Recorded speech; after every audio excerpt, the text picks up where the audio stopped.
ISIS suspect to appear in Toronto court. Trudeau attends Women in the World Summit in New York. 20, 48-28 in the second. Kyle Lowry's return helps Raptors overcome deficit. Finds Serge Ibaka. Got it! Humber News starts now. Hi, I'm Crystal Mohan coming to you from our newsroom at Humber's North Campus. Thanks for joining us. Here's what's making news this hour. We start with a very rainy day out there. What can we expect as the day goes on? Our weather reporter Shantae Sterling is standing by live with your first look. So if you've been outside or you're planning on going outside, looks like you're in for a wet one.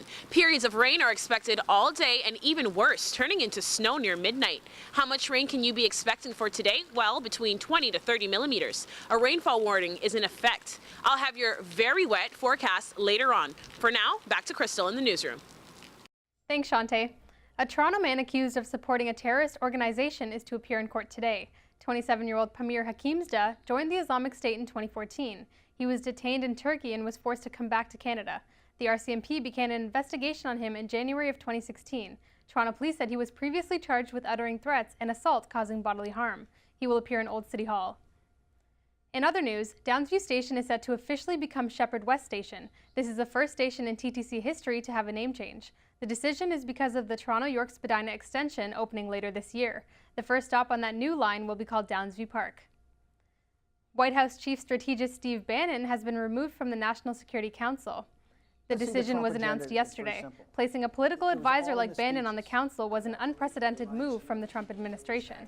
Bannon clashed with National Security Advisor H.R. McMaster during his time on the council.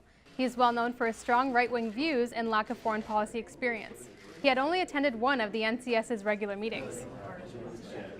Prime Minister Justin Trudeau is in New York City today. He is attending the annual Women in the World Summit meeting with the United Nations Secretary and the YouTube CEO. He will be doing 3 panels and ending with a news conference. It is Trudeau's 4th time visiting the U.S. this year alone. He visited the White House, a conference in Houston, and attended the Broadway play Come From Away.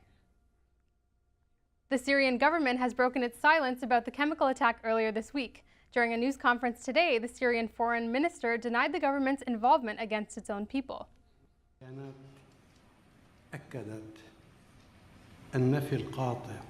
The foreign minister also said Bashar al-Assad's government hasn't used chemical weapons in the past. He also said it condemned such an act. Assad's government said the attack was meant to destroy a rebels' fort where terrorists stored their weapons. The attack killed 70 people, many of them children. The Syrian government is also brushing off the idea of an international investigation into the matter, citing previous foreign inquiries they feel haven't been encouraging and rather political. NASA is planning to crash their long-running Cassini probe into Saturn.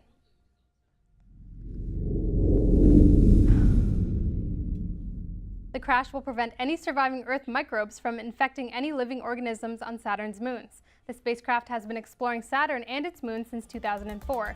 It will be sent into an unexplored region before its suicidal plunge. This is animation supplied by NASA that shows the projected flight path.